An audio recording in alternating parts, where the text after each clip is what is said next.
Hello students, आज हमने आपके एग्जाम के हिसाब से वेरी मोस्ट इम्पोर्टेंट आपकी जो इंग्लिश के फर्स्ट फ्लाइट बुक है उसकी द बोल पोएम से स्टेंजा लिया है।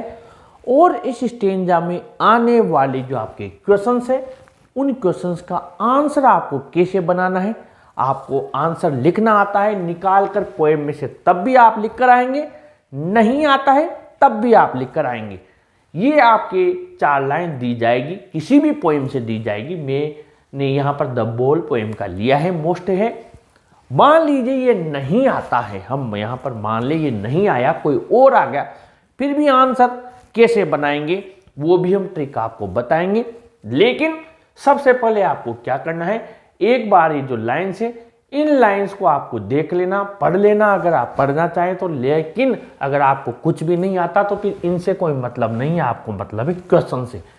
2 क्वेश्चन आएंगे, 2 मार्क्स का एक रहेगा, यानी कि 4 मार्क्स के 2 क्वेश्चन से। मैंने 4 इसलिए लिए क्योंकि अलग अलग गाइड पासबुक में अलग अलग क्वेश्चन दिए हुए हैं, तो हमने चारों ले लिए। हम जितने क्वेश्चन एक स्टेंजा से बनते हैं उतने लेते हैं और उनके आंसर्स बनाते हैं।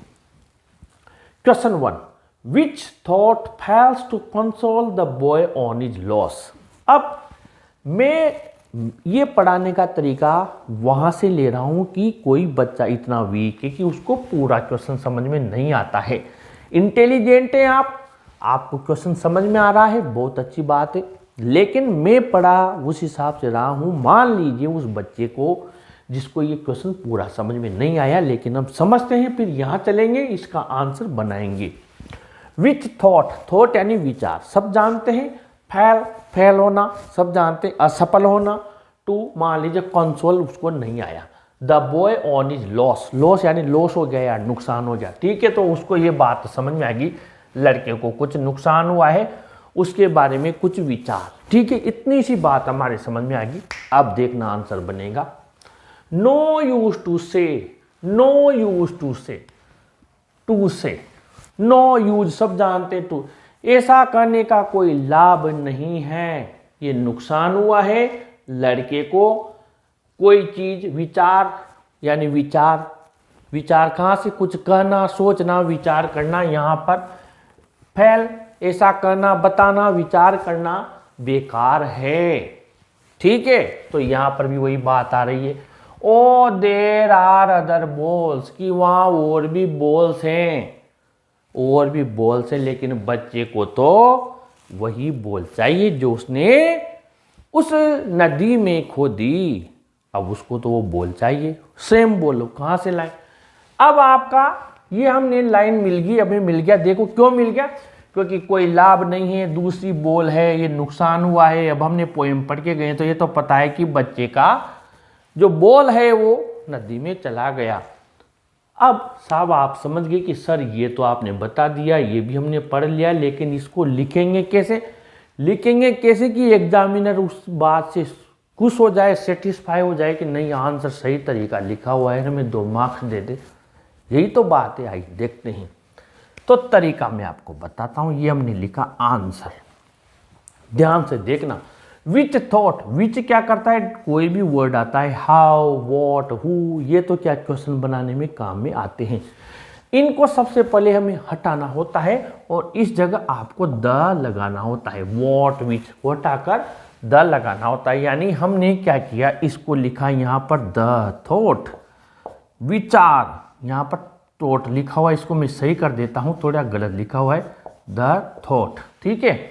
द थॉट, ये द थॉट, कौन सा विचार, कौन सा विचार। अब फेल, जो फेल हो गया कहने में फेल हो गया, अब इसको यहां से कट कर दो, हमें तो विचार लिखना है। द थॉट टू से, ये कहना, थॉट यानी विचार, विचार क्या कुछ कहेंगे वही तो विचार आएगा। टू से, द थॉट टू से पूरा, ओ देर आर अदर बॉल्स। और अगर आपको एग्जामिनर की नज़रों से बचना है तो ये वो उड़ा दीजिए, थोड़ी नकल में भी अक्ल लगा ले। द थॉट टू से देर आर अदर बॉल्स, ये लिख दिया हमने। अब कौन सी लाइन बची, fails to console the boy, fails to console the boy. आगे बढ़ा दो, कहाँ तक, लॉस तक। तो आंसर एग्जामिनर नंबर देगा पक्का, क्योंकि आंसर आपने बिल्कुल ग्रामेटिकली भी सही लिखा है। वो विचार ये कहने का कि अरे भैया रो मत और दूसरी भी बॉल से उन्हीं में से ले ले एक, ये बात बच्चे को कंसोल यानी संतुष्ट सांत्वना देने में, चुप कराने में असफल हो जाती है। जो नुकसान उसे हुआ है इसको आगे कैरी ऑन कर देना। फेल से लेकर ये मैंने एरो लगाया वहां से लॉस तक क्वेश्चन मार्क हटा के फुल स्टॉप लगा देना। आगे बढ़ते सेकंड वाला, how did the boy react upon seeing his ball fall into the water. अब जिस बच्चे को नहीं आता है मैं उसी तरीके से बता रहा हूं। लड़का रिएक्ट करना, रिएक्शन देना, क्या प्रतिक्रिया देता है। सी करना तो सब जानते हैं, देखता है जब उसकी बॉल को फॉल यानी गिरते हुए पानी में, तब बच्चा क्या प्रतिक्रिया देता है, क्या महसूस करता है। आगे बढ़ते हैं। ये रहा, as stands rigid trembling staring down, देखता रहता है। हार्बर उस बंदरगाह पर जहां उसकी बॉल देखिए, फॉल यानी जाना पानी में, बॉल वेंट यानी चली गई, समझ में आया। फॉल यानी गिर गई, वेंट यानी बॉल चली गई, यानी ये तो पक्का हो गया कि इस लाइन से मिलेगा। अब ये पूछ रहा है द बॉय, और यहाँ लिखा हुआ है ही, बॉय लड़का होता है, ही आता है। आंसर थोड़ा तरीके से लिखना। हमने आंसर लिखा, सबसे पहले नकल में अकल लगाए, ही की जगह क्या लिखेंगे, द बॉय। ही की जगह क्या लिखेंगे, द बॉय। अब अगर आपको थोड़ा सा टेंस का ज्ञान है, डिड दिया हुआ है और आपको स्टैंड की सेकंड फॉर्म स्टूड में चेंज करना आता है, तो आप द बॉय स्टूड रिजिड कर देंगे तो मजा आ जाएगा। और अगर नहीं भी आता है, स्टैंड्स भी लिख दिया, तो इतना बड़ा कोई भारी काम नहीं हो जाएगा।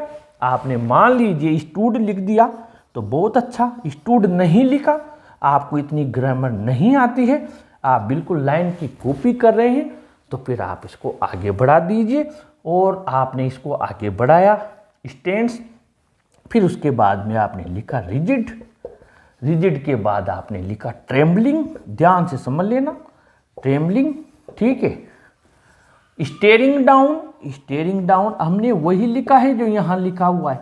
और आगे बढ़िए। अब कौन सी चीज यहाँ पर जो मैच नहीं कर रही है, उसके बचपन के दिन, ये बचपन के दिन नहीं चाह रहा है यहाँ पर, क्योंकि बॉल गिरी तब क्या स्थिति है, बचपन के दिन की बात ही नहीं है। फिर आपने इनटू से आगे बढ़ा दिया, और कहाँ तक बढ़ा दिया, वेंट तक। अब the boy stood rigid trembling staring down, ठीक है, बिल्कुल आंसर सही हो गया। अब आगे बढ़े क्वेश्चन नंबर 3 में, Why does the poet say that there is no use, ये मिल गया, no use to tell। कवि क्यों कहता है उस बच्चे से हिसाब से जिसे नहीं आता है कि ये कहने का कोई फायदा नहीं है, the boy about other balls, की भैया और भी बॉल्स है। तो अब आप बताइए कि ये क्वेश्चन नंबर 3 जो आया है, क्या इसमें हमारा पहला क्वेश्चन का आंसर जवाब नहीं दे रहा। प्रश्न क्या है, कवि क्यों कहता है कि बालक से ऐसा करने का कोई लाभ नहीं है कि भैया दूसरी बॉल है और भी है उनमें से ले ले। पहला क्वेश्चन क्या है, कौन सा विचार बालक को सांत्वना देने में कि उसकी गेंद का वो नुकसान है, उस नुकसान को वो भूल जाए, कौन सा विचार असफल होता है। तो यही बात है, द थॉट टू से देयर आर अदर बॉल्स। तो क्या करना, सेम आंसर आपको इसका लिख देना है क्वेश्चन नंबर 1 का। समझ गए, यानी यही आंसर इसमें चल जाएगा। Question number 4, what is the condition of the boy according to the above lines. बच्चे की स्थिति क्या है ऊपर की लाइनों के अनुसार। अगर कमजोर से कमजोर भी बच्चा है तो वो ये तो समझ रहा होगा, उसने पोएम भी पढ़ी होगी कि बॉल को खोने के बाद बच्चे की स्थिति कैसी है, वो दुखी है। क्या है, दुखी है। तो कमजोर से कमजोर बच्चा भी ये लिख देगा, the boy is very sad. क्या आप नहीं लिख सकते ये बात कि बच्चा बड़ा दुखी है, ठीक है, ये लिख सकते हो। और फिर उसके बाद में वो खड़ा हुआ, कठोर, रिजिड, यानी उसके पैर एक जगह रुक गए, ट्रेमलिंग, कांप रहा है। यानी फिर आप प्लस करके क्वेश्चन नंबर 2 का सेम आंसर आप यहाँ इसमें लिख दीजिए। ये इसका भी आंसर कंप्लीट हो गया।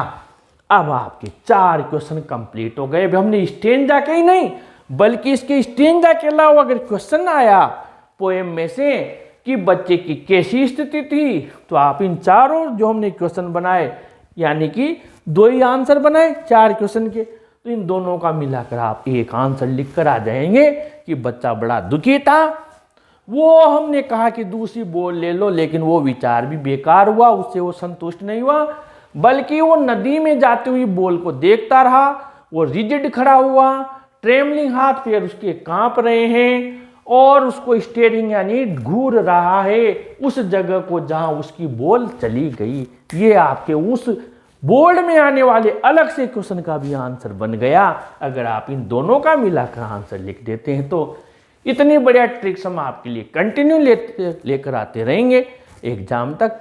प्लीज़ इस वीडियो को अपने फ्रेंड्स को भी शेयर कीजिए, ज़रूर लाइक कीजिए, और अपने चैनल को भी ज़रूर से सब्सक्राइब कीजिए। Thank you.